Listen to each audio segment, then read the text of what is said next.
Assalamualaikum warahmatullahi wabarakatuh. Bertemu lagi dengan Ibu Rahana dalam mata pelajaran IPS terpadu. Kali ini kita akan belajar tentang ruang dan interaksi antar ruang. Materi ini adalah materi pertama pada pertemuan tahun ajaran 2021-2022 di semester ganjil ya. Untuk berkenalan siapa Ibu Rohana, kita sudah berkenalan di Zoom meeting. Jadi kita langsung ke materi pelajaran kita pada hari ini.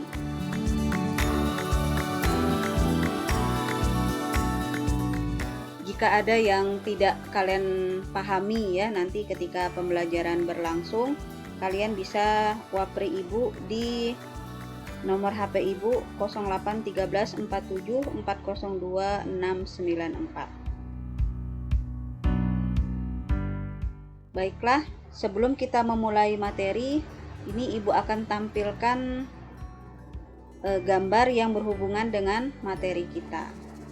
Di situ Ibu ada menampilkan pegunungan di laut ya, panen ikan, kemudian ini ada pasar terapung, kemudian di pasar modern, kemudian di ruangan kelas. Nah, itu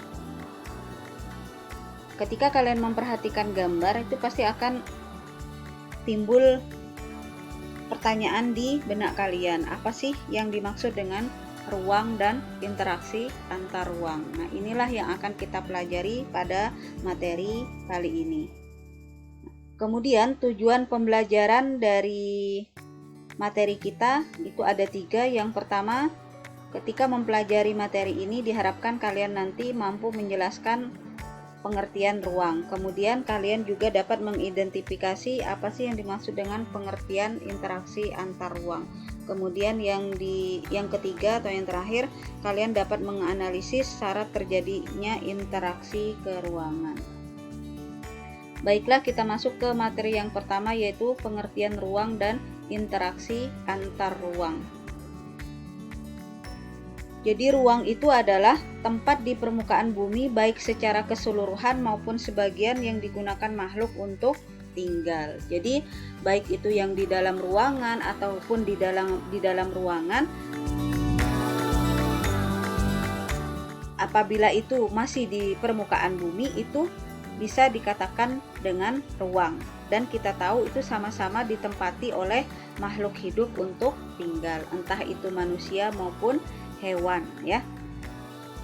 Kemudian interaksi menurut Bintarto itu adalah proses timbal balik dan mempunyai pengaruh terhadap tingkah laku, baik melalui kontak langsung maupun tidak langsung. Nah, ketika kita berinteraksi dengan orang lain, pasti kita pengen orang itu membalas apa yang kita inginkan. Misalnya ketika Ibu menyapa kalian dengan salam, Ibu pasti pengen kalian menjawab salam Ibu. Nah, itulah yang dimaksud dengan interaksi atau adanya proses timbal balik.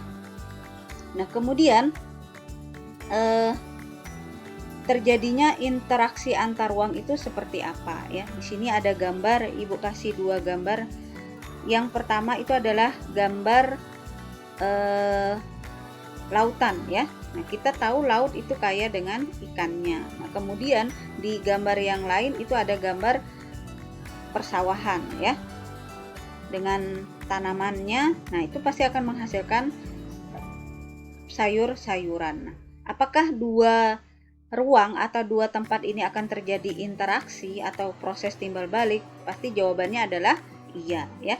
Wilayah AA pasti suatu saat akan memerlukan atau mereka kepengen mengkonsumsi ikan. Begitu juga sebaliknya, wilayah B pasti juga bukan hanya ikan yang akan mereka konsumsi, mereka juga membutuhkan sayur-sayuran untuk asupan gizi mereka. Nah, disinilah akan terjadi interaksi antar ruang.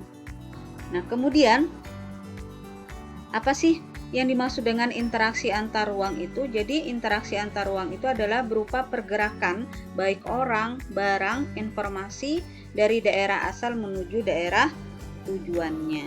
Nah, di sini interaksi antar ruang itu terjadi dalam 3 bentuk. Yang pertama itu adalah mobilitas penduduk, ya, pergerakan penduduk. Entah itu mereka ketika bekerja atau perpindahan dari desa ke kota, itu yang dimaksud dengan mobilitas penduduk. Kemudian ada yang kedua itu adalah perpindahan barang. Contoh sederhananya, ketika kalian berbelanja online, barang itu pasti berada jauh di tempat kalian, misalnya di Jawa, di Jakarta. Nah, itu nanti akan dikirim barang pesanan kita itu melalui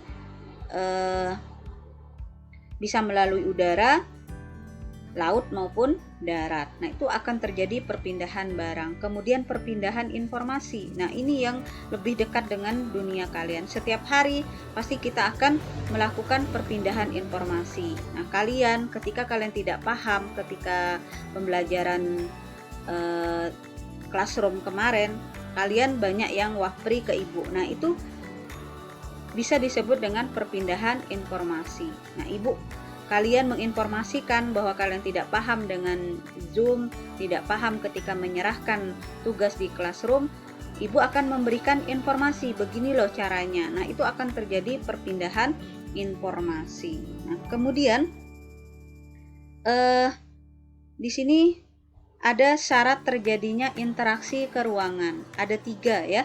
Yang pertama itu saling melengkapi, yang kedua kesempatan antara, yang ketiga kemudahan transfer atau keadaan dapat diserahkan. Kita bahas satu persatu. Yang pertama saling melengkapi, complementarity. Itu di sini ibu sajikan gambar, ada gambar wilayah A itu surplus sayuran. Artinya mereka kelebihan dalam hal sayuran. Kemudian wilayah B kelebihan ikan. Nah, apakah kedua wilayah atau kedua ruangan ini akan saling melengkapi?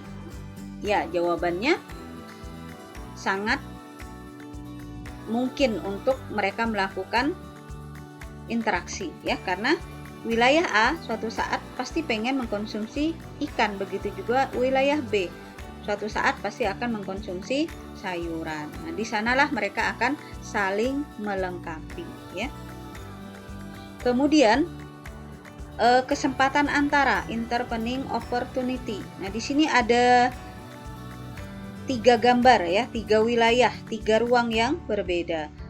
Bandung, Surabaya, Indramayu. Nah, kita lihat Bandung itu kaya dengan sayuran. Nah, Surabaya di sini kaya dengan ikan, Indramayu juga dengan ikan. Nah, ketika akan terjadinya interaksi atau saling melengkapi, ya, kita lihat lagi Bandung dengan Surabaya itu jaraknya 400 km, sedangkan Indramayu dan Bandung itu jaraknya cuma 100 km.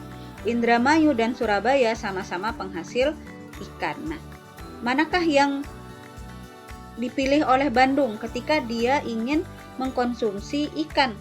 Nah, jawabannya pasti kita akan memilih Indramayu. Kenapa? Karena jarak antara Bandung dengan Indramayu itu lebih dekat dibandingkan dengan Bandung Surabaya. Padahal hasil yang dihasilkan oleh Indramayu dan Surabaya itu adalah sama. Jadi kita pasti akan memilih yang lebih dekat, ya, itu Bandung dan Indramayu. Itu yang dimaksud dengan kesempatan antara. Kemudian yang kedua itu adalah yang ketiga, ya, maksud ibu keadaan bisa diserahkan atau kemudahan transfer. Nah, di sini hampir sama dengan gambar yang kedua. Wilayah A akan melakukan interaksi dengan wilayah B maupun wilayah C. Kita lihat wilayah B dengan wilayah C itu sama, ya, kelebihan ikan kemudian kekurangan sayuran. Nah, pasti mereka akan melakukan interaksi dengan wilayah A, atau wilayah A ingin melakukan interaksi dengan wilayah B maupun wilayah C. Tapi di sini kita bisa lihat manakah yang akan dipilih oleh wilayah A. Wilayah A otomatis akan memilih wilayah C. Kenapa?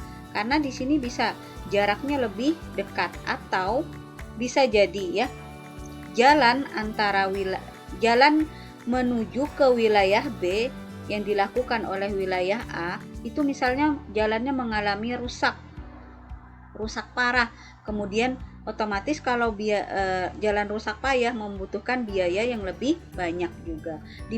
Dan itu berbeda ketika wilayah A mau melakukan interaksi dengan wilayah C. Jaraknya dekat, jalannya mulus. Nah, itu pasti mereka akan memilih ya, mana sih yang memudahkan mereka. Otomatis wilayah A akan memilih wilayah C ya. Itu yang dimaksud dengan keadaan bisa diserahkan atau kemudahan transfer. Kira-kira sampai di sini kalian memahami kan apa yang syarat dari interaksi keruangan, entah itu saling melengkapi, kemudian kemudahan kesempatan antara maupun kemudahan transfer. Apabila ada yang tidak dipahami, kalian bisa menanyakan Ibu kembali ya, boleh wapri ke Ibu, insya Allah Ibu akan balas chat kalian. Nah, sebelum Ibu akhiri, Ibu selalu memberikan kata-kata motivasi buat kalian supaya kalian lebih semangat lagi dalam belajar. Jadi jangan jadikan keluhan ya pembelajaran daring, tapi ambil hikmah bahwa banyak hikmah yang bisa kita ambil dari pembelajaran jarak jauh ini. Kalian bisa lebih banyak berinteraksi dengan keluarga kalian, membantu orang tua kalian, kemudian lebih mengeksplor diri dalam menggunakan digital ya.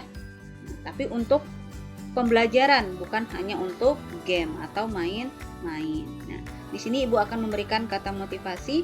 Lelah itu bukan yang sedang sekolah atau kuliah, tetapi yang lelah itu adalah mereka yang banting tulang dalam membiayai pendidikanmu. Jadi kalian sudah tahu kan jawabannya, siapa sih yang membanting tulang dalam membiayai pendidikan kita? Jawabannya pasti orang tua kita. Jadi gimana sih bentuk terima kasih kita? Bentuk terima kasih kita itu adalah dengan belajar yang rajin, kemudian selalu mendoakan orang tua kita dalam setiap sholat kita ya. Mudah-mudahan kita selalu menjadi anak yang selalu berbakti kepada orang tua kita. Terima kasih atas perhatiannya. Semoga bermanfaat video pembelajaran Ibu. Ibu akhiri. Assalamualaikum warahmatullahi wabarakatuh.